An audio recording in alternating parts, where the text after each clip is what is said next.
Morning students, today we start first chapter of Ashtanga Hridaya सूत्र स्थान। ये हम विद्योतनी हिंदी टीका है।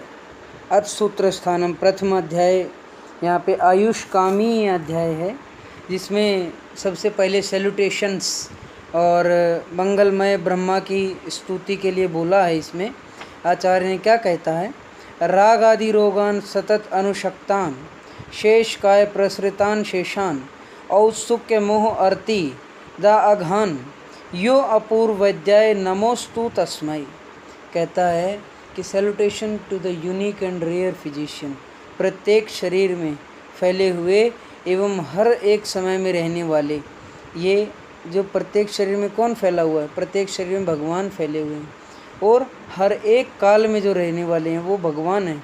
और तथा उत्सुकता, विषयों के प्रति उत्कंठा, मोह, कर्तव्य और अकर्तव्य का ना जानना, अर्ति, एक स्थान पर या एक आसन से न रहना को देने वाले इस प्रकार के मन तथा शरीर को संतप्त करने वाले राग, द्वेष, लोभ, मोह और मानसिक रोग एवं त्रिदोष, वात, पित्त, कफ आदि शारीरिक रोग तथा उत्पत्ति मरण जनित जो रोग हैं, उनको समूल नष्ट करने वाले अथर्ववेद के उपवेद, आयुर्वेद के प्रणेता, अपूर्व, अनादि, जो कभी नष्ट नहीं हो सकते, वैद्य प्रब्रह्मा परमात्मा को मैं वाग्भट प्रणाम करता हूँ। क्या कहता है आचार्य? आचार्य कहता है कि जो इस संसार से राग, द्वेष, लोभ, मोह, मानसिक रोग और त्रिदोष से होने वाले रोग को समूल नष्ट करने वाले आयुर्वेद के प्रणेता, अथर्ववेद का उपवेद, जिसे आयुर्वेद को अथर्ववेद का उपवेद कहा गया है, और जो सदा बने रहेंगे, उन भगवान ब्रह्मा को मैं आचार्य वाग्भट प्रणाम करता हूँ। क्या कहता आचार्य? अथात आयुष कामी अध्याय व्याख्यास्यामीति स्मात्रे आदि महर्षय। अब इसके आगे चैप्टर का नाम है बेटा, वेरी इंपॉर्टेंट, याद रहना चाहिए। सूत्र स्थान के प्रथम अध्याय का क्या नाम है? ये आपको प्रैक्टिकल पॉइंट ऑफ व्यू से इम्पोर्टेंट है। प्रैक्टिकल में आप लोगों को यही पूछ लिया जाएगा कि आप प्रथम अध्याय का नाम बताइए सूत्र स्थान के। तो प्रथम अध्याय का नाम आयुष कामी अध्याय का व्याख्यान करेंगे, जैसा कि भगवान आत्रेय आदि महर्षियों ने कहा था। यहाँ पर राग, द्वेष, लोभ, मोह आदि जो मानसिक रोग हैं, राग से अर्थ लिया गया है कि लस्ट को और एंगर को और greed, arrogance, jealousy, selfishness, ego, इन सभी को जो which are constantly associated with the body which is spread all over the body giving rise to disease, delusion and restlessness. The salutation is given to our Lord Brahma especially. Next क्या कहता आचार्य? Purpose of life, essential quality to learn Ayurveda.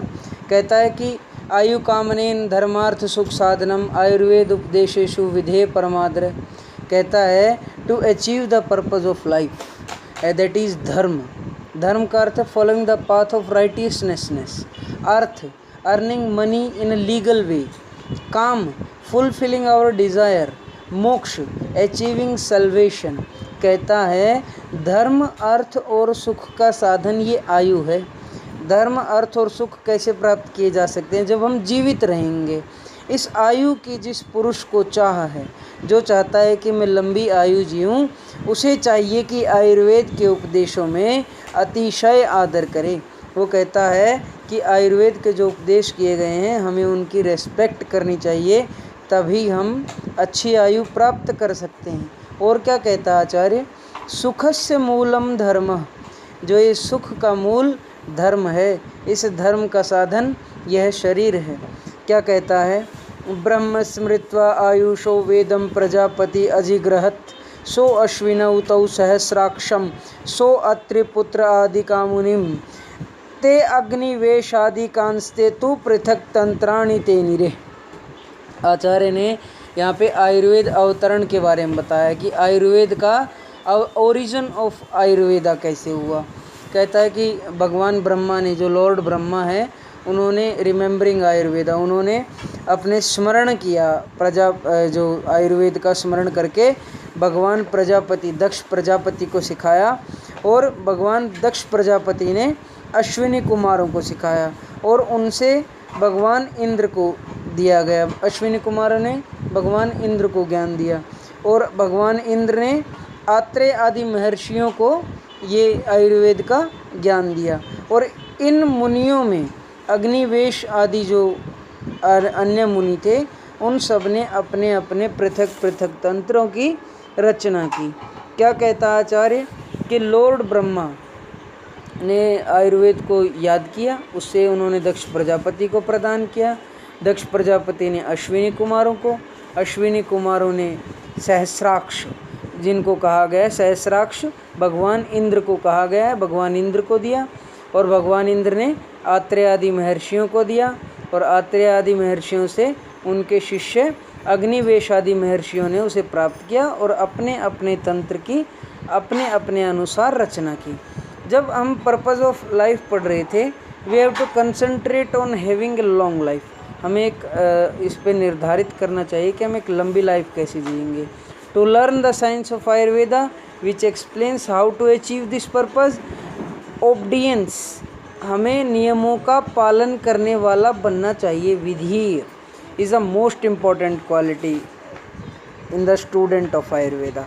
Obedience होगा तभी आयुर्वेद को समझेगा, तभी उससे धर्म अर्थ काम मोक्ष की प्राप्ति होगी। क्या कहता आचार्य अष्टांग हृदय के बनाने का कारण, यह फंडा ऑफ अष्टांग हृदय क्या कहता है, तेभ्यो अति प्रकीर्णेभ्य प्राय सारतरोच्चय क्रियते अष्टांग हृदयम न अति संक्षेप विस्तारम।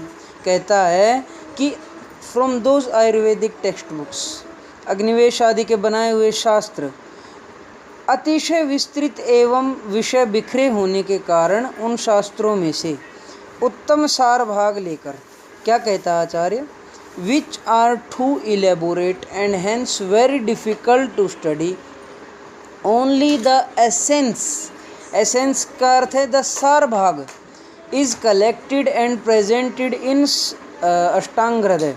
कहता है कि उसमें जो बहुत फैले हुए विस्तृत जो हैं, अति संक्षिप्त जो, उनको सार भाग को लेकर सबको एकत्रित करके भगवान वाग्भट ने अष्टांग हृदय का निर्माण किया, जो न तो अति संक्षिप्त है और न ही अति विस्तृत है। क्या कहता आचार्य, which is neither too short nor too elaborate. This is the main quality of the Ayurveda text book Ashtanga Hridaya. This is not too short और not too elaborative. Next is branches of Ayurveda. Ayurveda के 8 अंग हैं। कल हमने फर्स्ट पार्ट के अंदर भी इसका डिस्कशन किया था, आज भी इसके बारे में बताएंगे। क्या कहता है, श्लोक बहुत इंपॉर्टेंट है, ये आपको प्रैक्टिकल पॉइंट ऑफ व्यू से भी इम्पॉर्टेंट है 5 नंबर श्लोक, और आपके एग्जाम पॉइंट ऑफ व्यू से भी। क्या कहता है, काय बाल ग्रह ऊर्ध्वांग शल्य दंष्ट्रा जरावृषान अष्टौ अंगानी तस्याहु चिकित्सा येषु संस्कृता। कहता है काय चिकित्सा, काय चिकित्सा माने जनरल मेडिसिन, बाल चिकित्सा, बाल चिकित्सा माने पीडियाट्रिक्स, बच्चों का जो रहता है। काय चिकित्सा जनरल मेडिसिन के डॉक्टर आप लोगों ने सभी ने सुने होंगे। ग्रह चिकित्सा साइकेट्री जिसको अंडर आता है। ऊर्ध्वांग चिकित्सा disease and treatment of ear nose throat eyes and head neck and above region. ऊर्ध्वांग चिकित्सा हमारे जो क्लेविकल बोन रहते हैं उससे ऊपर का जो पार्ट है। नेक्स्ट है शल्य चिकित्सा सर्जरी। नेक्स्ट है दंष्ट्रा चिकित्सा, दंष्ट्रा चिकित्सा बोलते हैं टॉक्सिकोलॉजी को, विष विज्ञान भी इसको बोलते हैं। नेक्स्ट है जरा चिकित्सा, इसको जीरिएट्रिक्स बोलते हैं और इसको रिजुविनेशन थेरेपी भी बोलते हैं, जिसमें बुढ़ापे को नहीं आने दिया जाता, बुढ़ापे को रोका जाता है। और लास्ट है वृक्ष चिकित्सा, एफ्रोडीजियक थेरेपी और सेक्सोलॉजी इसको बोला जाता है। There are the 8 branches of Ayurveda. आचार्य ने क्या कहा है कि काय चिकित्सा है, काय चिकित्सा में आचार्य ने कहा कि हम जठराग्नि की चिकित्सा करते हैं। हमारे जो स्टोमक है उसमें एक अग्नि है, उसे जठराग्नि बोलते हैं। बाल चिकित्सा में बच्चों की चिकित्सा की जाती है। ग्रह चिकित्सा में ग्रह रोगों का, मनोरोगों की चिकित्सा की जाती है। ऊर्ध्वांग चिकित्सा में हमारी ऊर्ध्व जत्रुगत, हमारे जो हेड है, हमारा फेस है, आइज़ है, ईयर है, नोज़ है, थ्रोट है, इन सब की चिकित्सा ऊर्ध्वांग चिकित्सा में आती है। शल्य चिकित्सा सर्जरी को बोलते हैं, MS सर्जरी आप सबने सुना ही होगा। दंष्ट्रा चिकित्सा टॉक्सिकोलॉजी को बोलते हैं, विष विज्ञान को बोलते हैं।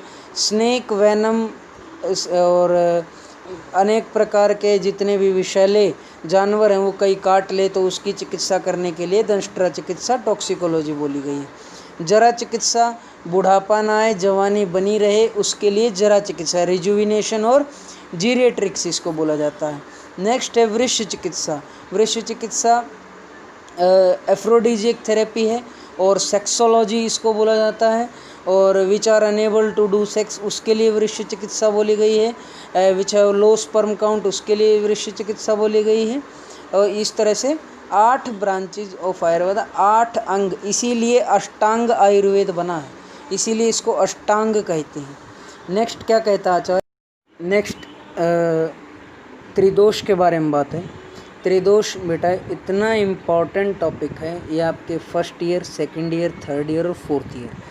आप जिस तरह से पक्षी अपनी परछाई से दूर जाने के लिए उड़ता रहता है लेकिन फिर भी अपनी परछाई से दूर नहीं जा सकता, उसी प्रकार हम आयुर्वेद के स्टूडेंट्स कितना भी दूर भाग लें लेकिन त्रिदोष वात पित्त कफ से दूर कभी नहीं जा सकते। आप मेरी इस बात से इसको इतना इम्पोर्टेंट आप समझ सकते हैं कि ये कितना इम्पोर्टेंट है। जैसे हम अपनी परछाई को नहीं छोड़ सकते वैसे ही आयुर्वेद में हम त्रिदोष को नहीं छोड़ सकते।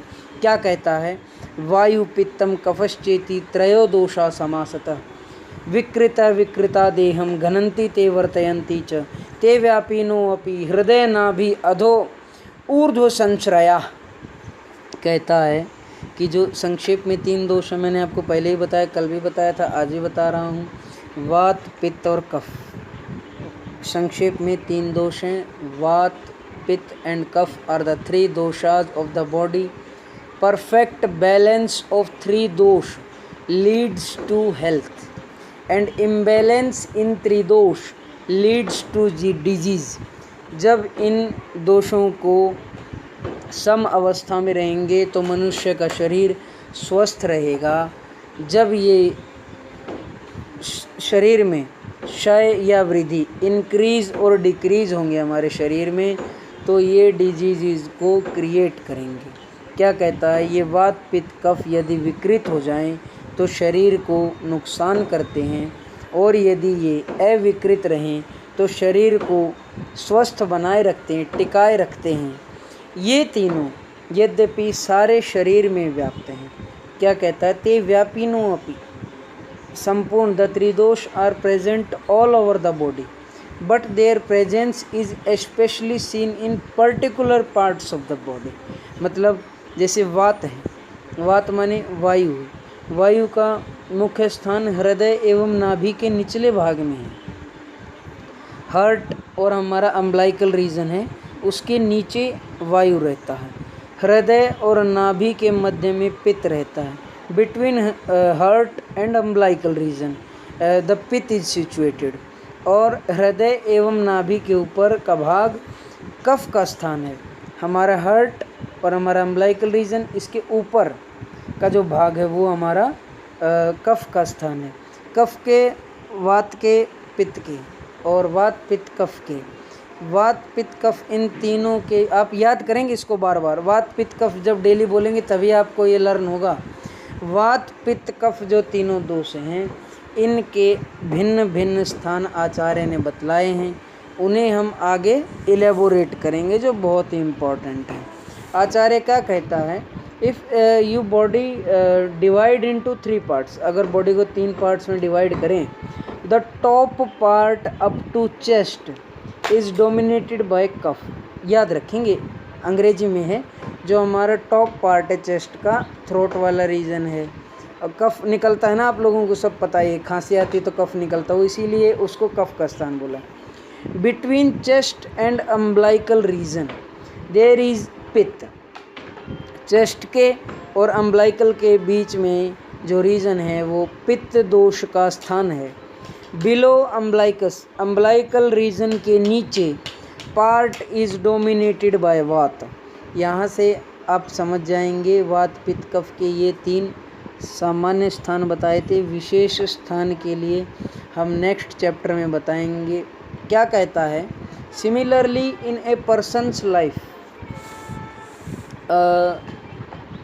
वात पित्त कफ आर लाइक डे नाइट और मॉर्निंग इवनिंग और एज अकॉर्डिंग कि बाल्यावस्था है और युवावस्था है, वृद्धावस्था है, इन सब के बारे में हम आगे नेक्स्ट पार्ट में बतलाएंगे। आज के लिए इतना ही। लाइक शेयर कमेंट और सब्सक्राइब तो आप सब कर ही लेंगे। आपके जो फ्यूचर वीडियोज़ हैं रिगार्डिंग अष्टांग हृदय आपको इसी चैनल पे मिलते रहेंगे, रेवोल्यूशन एकेडमी पे। और thank you so much. Stay home, be safe.